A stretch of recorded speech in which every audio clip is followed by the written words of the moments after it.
freedom is never more than one generation away from extinction. We didn't pass it on to our children in the bloodstream. The only way they can inherit the freedom we have known is if we fight for it, protect it, defend it, and then hand it to them with the well-taught lessons of how they in their lifetime must do the same. And if you and I don't do this, then you and I may well spend our sunset years telling our children and our children's children what it once was like in America when men were free.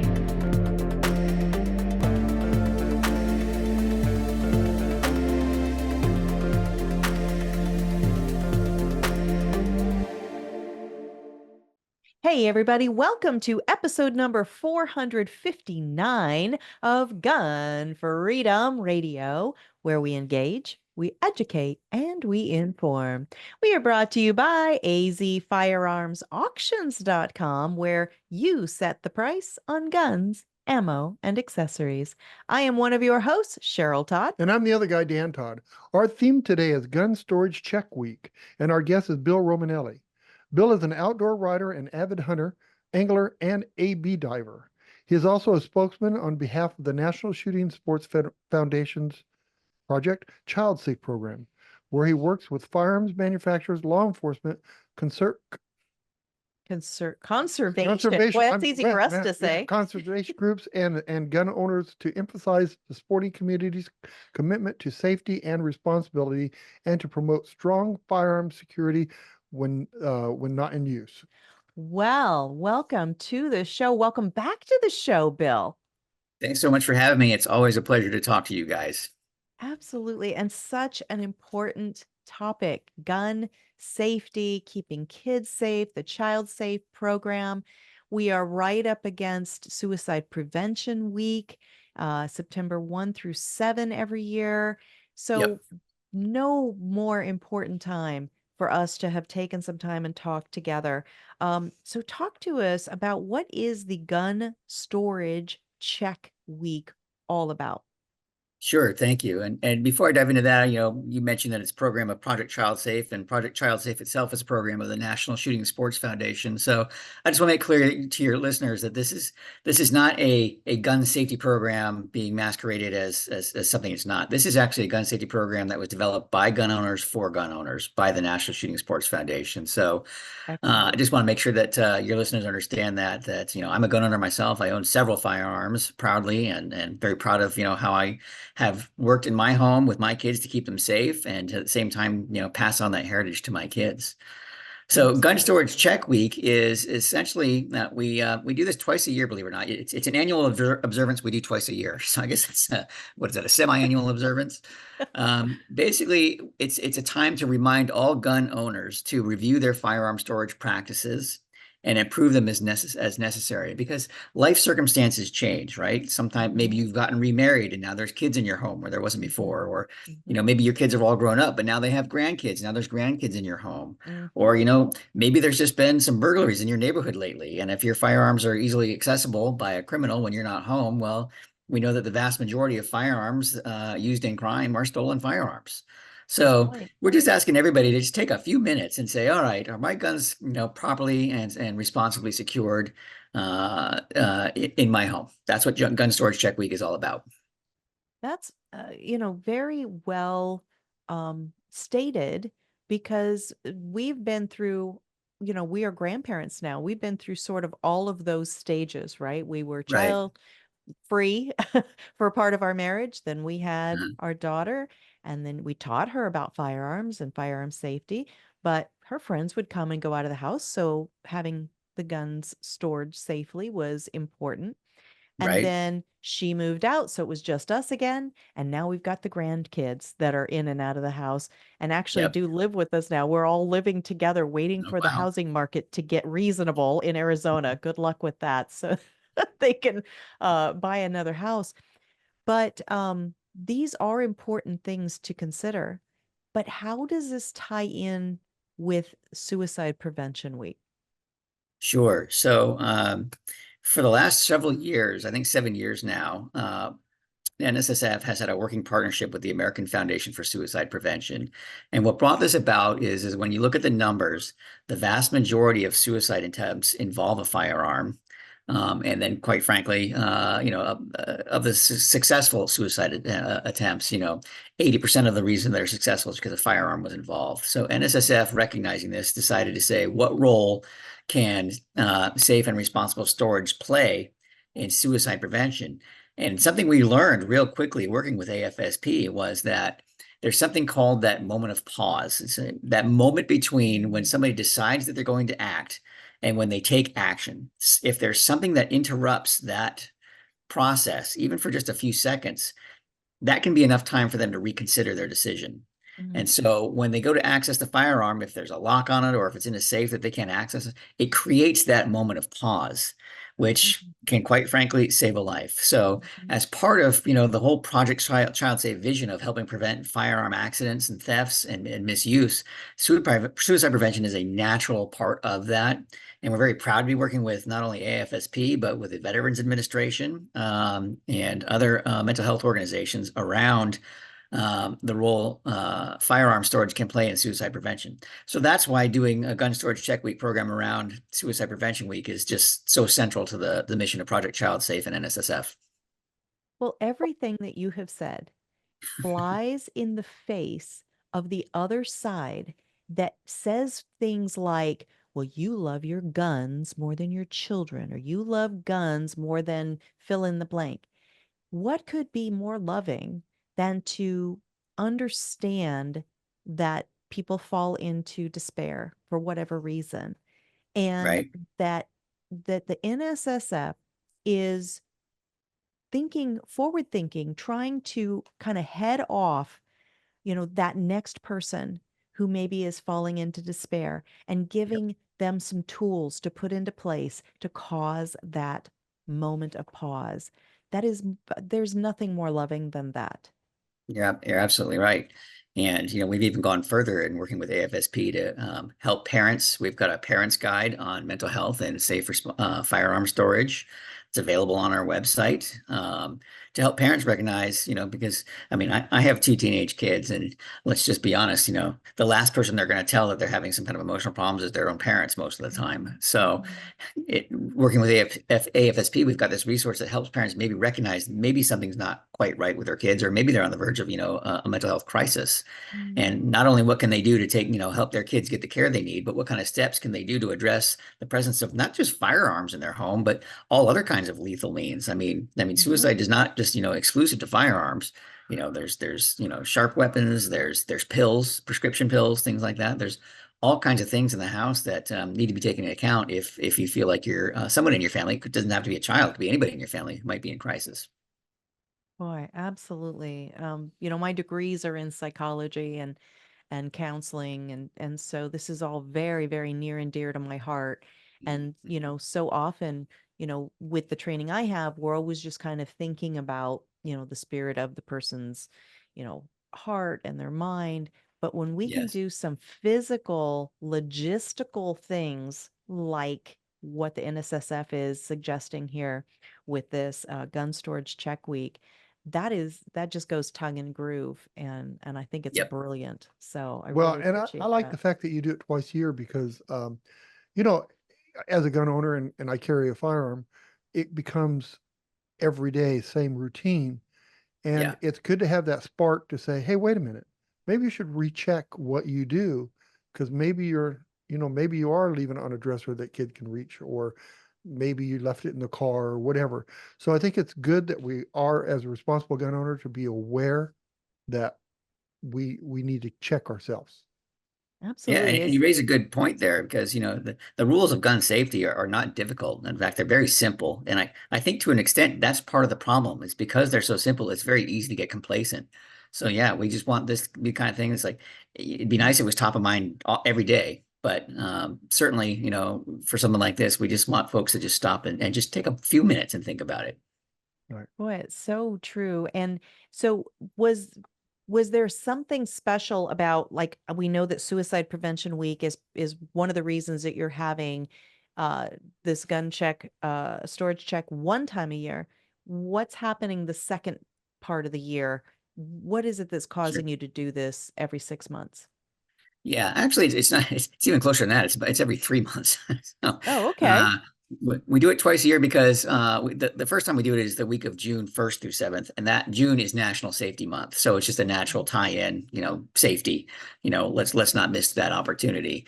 And ordinarily that would have been enough, but because of the work NSSF is doing so much around suicide prevention, it just made sense. Let's double this up and let's re-emphasize the importance of taking this time to, as we call it, just take a second, make sure it's secure is the tagline of the program.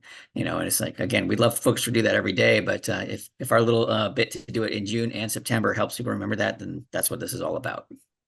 Make sure it's secure. I love that.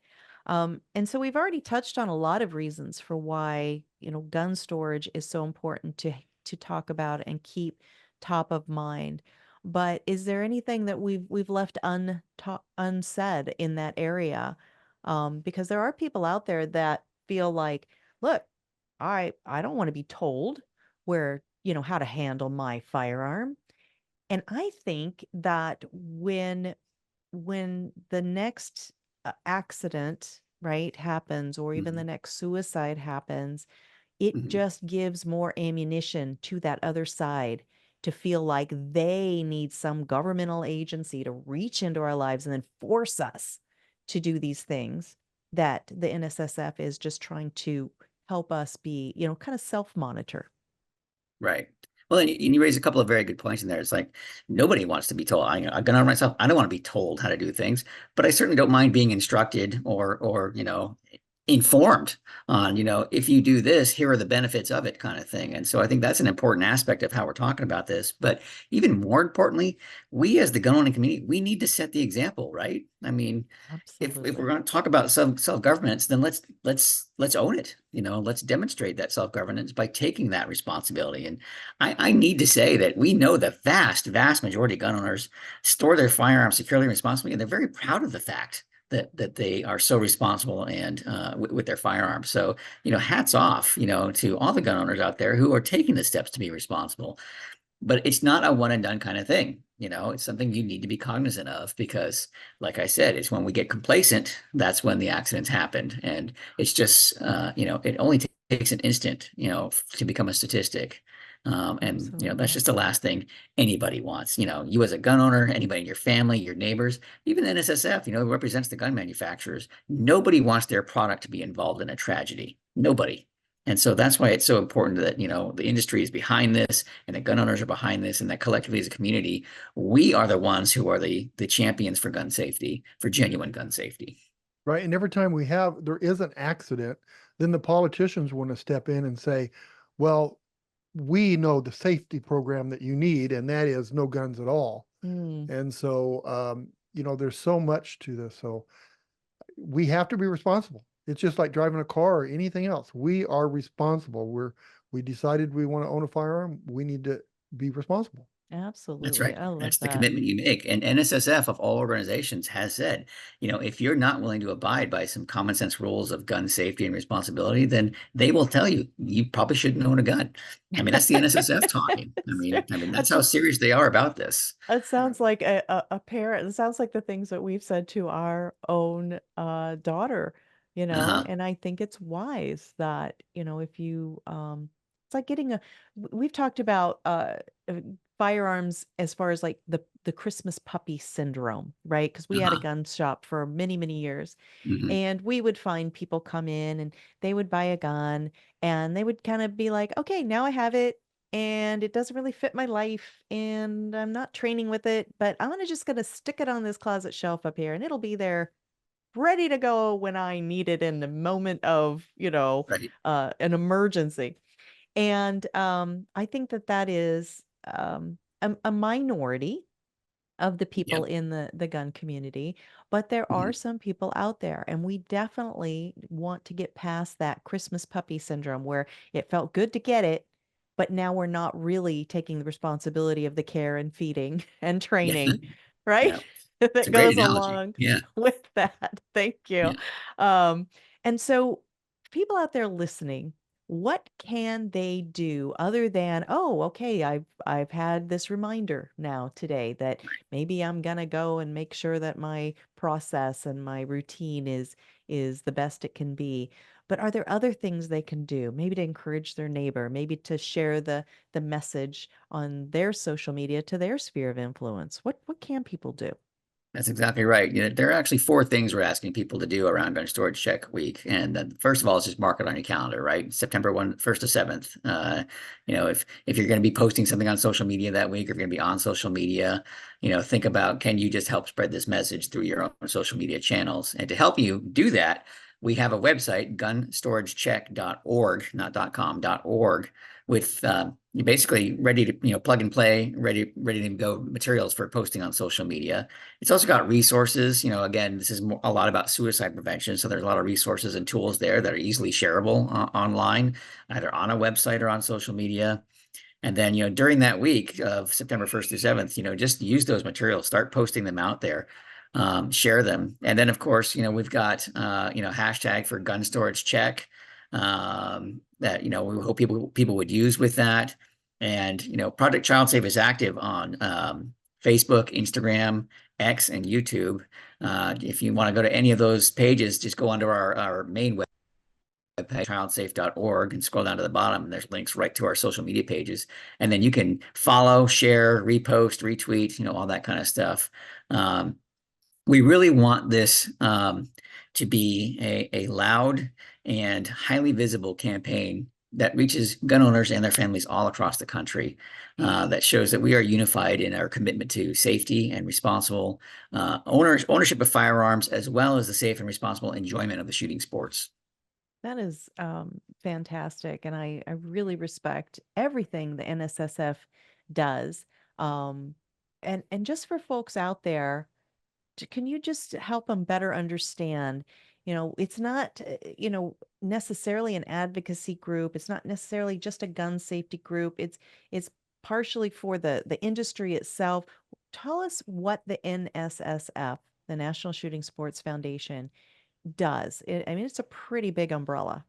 It is. It might be shorter to say, what don't they do? Honestly, but you brought up a couple of things earlier, which are actually a nice tie into this, in that, if you're going to buy a firearm, we have something on the Project ChildSafe website about, questions to ask yourself about when you're thinking about buying a firearm. If it's your first one, and you talk about that new puppy syndrome, it's pretty cool to buy your first gun, legally, of course. But, one of the questions we want people to ask themselves, okay, where am I going to keep this gun? How am I going to store it? How am I going to store my ammunition, right? Those kinds of things. But then number 2, I think we'd all agree that you don't want the first time you use that gun to be the first time you really need it, in an emergency, if that makes sense. So we encourage people, take some classes, learn how your firearm works, learn how to take it apart, clean it, learn how to shoot it properly and safely and responsibly. And so that's where you get into, what does NSSF offer? They offer, if you go on their website, nssf.org, you can find where to shoot. You can find gun ranges. You can find classes.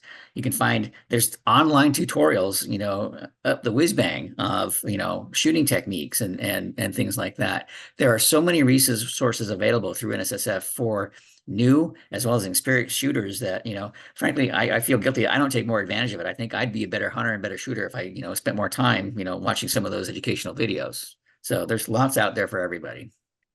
So keep in mind too, for new gun owners, you don't have to go buy a $900 safe. You don't have to buy a $500 safe. You can buy a simple lock, or sometimes NSSF supplies locks at events, right? So, yeah. It can be as simple as a free or $2 or $3 item to save a life. That's exactly right. And yeah, you're right. You can get a gun lock for free if you go onto our website, projectchildsafe.org, right at the very top in the center. It's like, find out how to get a free safety kit, which includes a gun lock. And then you just click your state and your city. And if we have a partner in law enforcement who's active in the program, they will have locks that they will give you, no questions asked. And if there's not a law enforcement partner in your community, then we encourage you, reach out to your local police department or sheriff's office, and tell them about Project ChildSafe. There's no cost for a law enforcement agency to be a partner in this. We even pay for the shipping to get the locks to them. So there's no hurdles to having local law enforcement agency get involved in this program and make locks, as well as, the locks come with a whole host of educational materials and resources for the community. And that's the point of this program, is we want to get this stuff out there.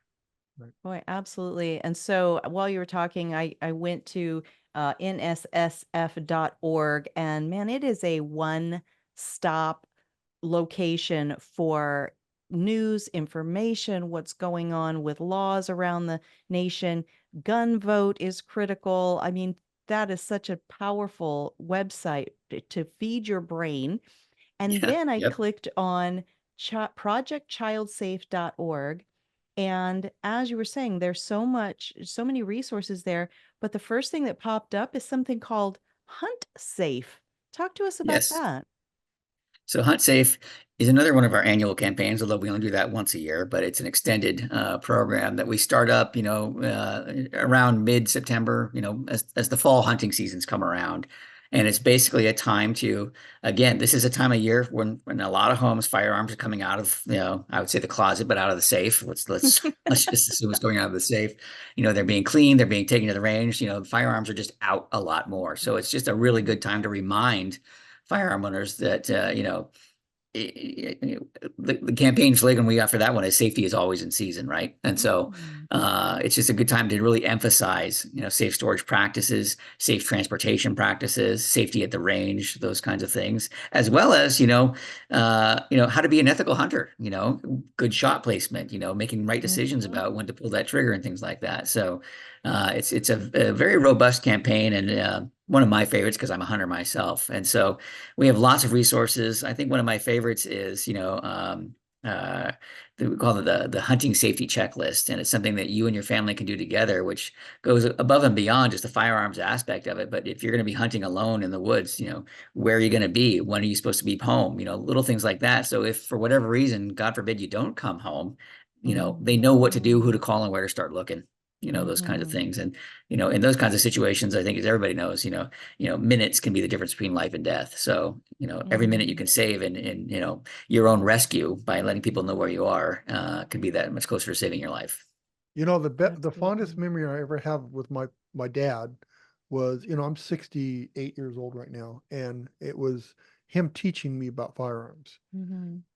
Not only teach me the safety of firearm, but how to use it, how to take them apart, put them back together, how they work, the whole thing, and the hunter safety course, all those things. It's stuck in my head. Every time I touch a gun, I see, and I had a gun shop. So man, I was thinking about it a lot. So it's a good relationship thing. It's a good bonding thing with your kids. Plus, it's a very important that the kids carry on the tradition of being safe. Right. I couldn't agree more. And for me, I think there are a handful of skills everybody should learn in their life, right? You should learn how to swim. You should learn how to ride a horse. You should learn how to fight. You should learn how to shoot a bow and a gun. And there's a handful of others, and if you're going to learn those things, you should learn them right. And from somebody who, is passionate about being responsible and teaching safety and that educational aspect and passing it on to the next generation. Bill, why should my kid learn how to swim? We don't have a pool. Because our next door neighbor has a pool. Yeah. Right? Right. That's why. That's a really good point you just raised, is because we try and tell parents out there, it's like, you may not own guns, you may not like guns, but your kids are going to go to friends' houses where maybe their parents do have guns. And so even if you don't own guns, you should still take the time to understand how to talk to your kids about gun safety. And we have resources on that. We have a whole video on talking to kids about gun safety. So even if you don't own guns or anything like that, you still have a responsibility to make sure that your kids are safe around guns if they happen to be around one. Absolutely. That's right. And, this show is geared to try to speak to both sides, people that maybe aren't 100% sure how they feel about the whole gun issue. And so if there's listeners out there that, they're still maybe on the, I'm not so sure about this whole gun thing, this is the perfect thing to share on your social media, because now you're being proactive and, starting maybe some very positive conversations with your friends and your relatives, and sparking conversations in other people's homes. Maybe, hey, I saw this thing on Jill's social media, and I know she doesn't even like guns, but yet she's promoting this very positive message about helping keep kids safe, helping to prevent suicide, all this kind of stuff. So I think this really, it bridges all the gaps. That's certainly the hope. Absolutely. I mean, obviously, the gun owning community is the one that needs to practice and emphasize firearm safety, and we want to, make sure we're reaching them. But at the end of the day, if all we end up doing is talking to ourselves, then we're really not having an impact on the broader part of the country and the folks who just, like you said, maybe they don't own guns, maybe they don't have a problem with people owning guns, but, they haven't really, thought about it too much. And we really want to demonstrate to them that, gun safety is something everybody can support. Absolutely. I love it. Thank you so much for all you do. Please remind folks some of these websites that we've talked about, how people can continue to do good work, follow what the NSSF does, and then share that. Absolutely. So the big one for Suicide Prevention Month is going to be gunstoragecheck.org. And that's where, as I mentioned, there's the ready to go plug and play resources that people can access, share, print out, and make available. Then the main page for Project ChildSafe is projectchildsafe.org. That's where you can go to find a free lock and find other information about safe storage in the home. And then finally, there's NSSF.org, the National Shooting Sports Foundation. And that's where you can find resources on where to shoot. They even have a first shooters program. If you've never shot a gun before, they have the recommendations on where you go to learn how to shoot properly, things like that. So, as well as all kinds of news and other information on there. So plenty of information out there for new and experienced gun owners, as I've said. Fantastic. Thank you so much.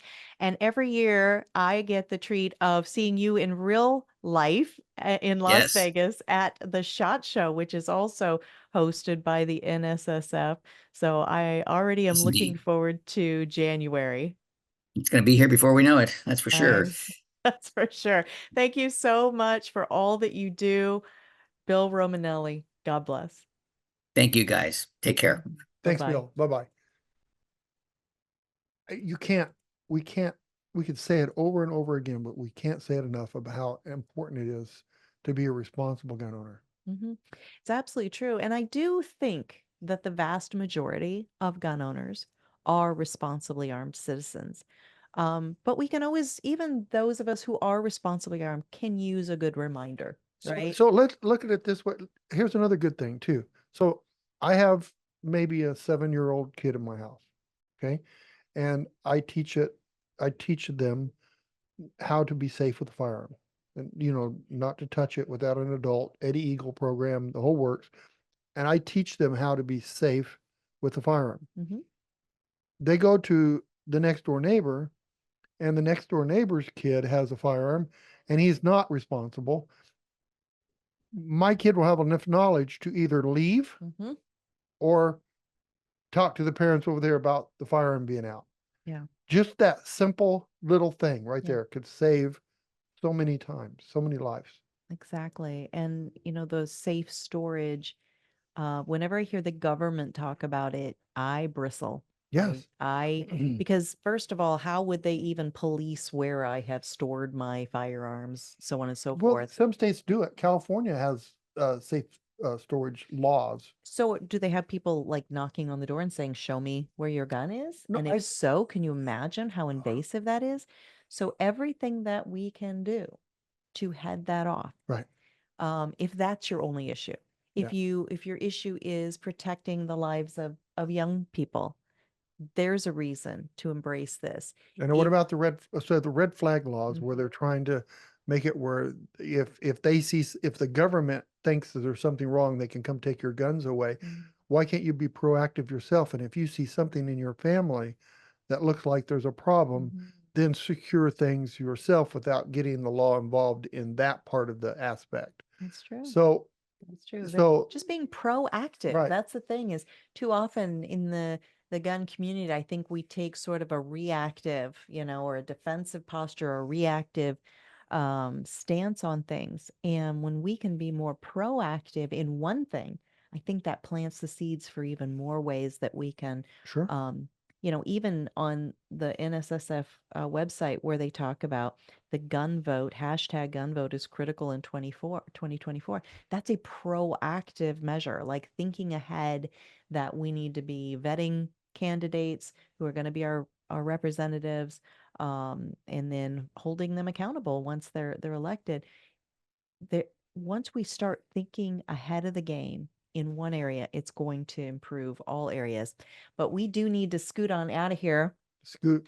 Dan, I loved this conversation. I think that we should have these kind of conversations more often, to just remind ourselves what it means to be responsible and to protect life, and then therefore liberty, and then therefore the pursuit of happiness. So thank you so much to Bill Romanelli. Thank you to the NSSF for everything that your organization is doing.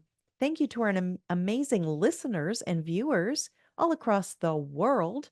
We have people that listen and view from everywhere on this planet that there is internet. And the fact that you value this kind of information is everything. So if you want to go back and watch this video or any of our videos, then please visit YouTube, Gunstreamer, the Opslin smartphone app. But when you get there, be sure that you like it, you share it, you hit the subscription button, you hit the notifications button, the whole menu, because that tells those platforms that this is valuable information to Do I you. have to physically hit the button? I have to. You can move your mouse and click the little link, or My you can gosh. move your finger on your That was phone. like voting. It's so It's hard. so hard. I think you can handle it. I'm pretty sure. I'm Yeah. pretty sure it's something that everybody out there can handle. But also, if you want to listen to the audio only version, because you're out on a long drive, or you're mowing the yard, Are you going to vote? or you're going to vote, right? Then you can go to our website, GunFreedomRadio.com, click the On Demand tab, and Binge listens to your heart's content. darling. And if you want to see photos and bios and links to all of the works that any of our guests have connected to their name, including Bill Romanelli, with all of these organizations that we've just been talking about in these programs, then you click the guest tab. It is a huge resource that is just growing every day of subject matter experts. And when you spend time there, we don't hate that. All right. We want to take a minute and we want to tell you about some good friends of ours from the Complete Combatant, who have created this product that's also about safer, faster shooting when you're out there on the range. It's called Locked In Grip. It is a liquid shooting sports chalk. You know, we've been watching the Olympics. I wonder how many of the Olympians maybe use a product like that, or actually Locked In Grip, to improve their performance out Well, there on the range. the ones that didn't win probably didn't use it. There you go. LockedInGrip.com. And we love American made products because they support American jobs on American soil. And we want to invite you today to patriothousehold.com/GFR. This is a private invitation only shopping club. And when you go there, not only are you supporting American jobs on American soil with American made products, but you're supporting the work we do. Every dollar you spend there, a little tiny portion of it comes to us to support the work we do and the Second Amendment Foundation and all the lawsuits that they have out there against against these bad bills that are popping up all over the nation. They need our support. This is a wonderful way that, you know, you're kind of passively supporting the work they do, because you're going to buy these products anyway. So cut the cords on those huge corporations that use your money against you and to diminish our freedoms, and go to patriothousehold.com/GFR for your laundry soap, your skincare, your snack products. Even they have Riverbend Ranch steaks, roasts, ground beef. You can really fill your pantry and your freezer by visiting patriothousehold.com/GFR. Shop as you need it, or set your order and forget it. It shows up on your doorstep. Could not be more convenient. Great quality products. Check it out. All right. Until next time, Dan, we are going to Pray for our nation.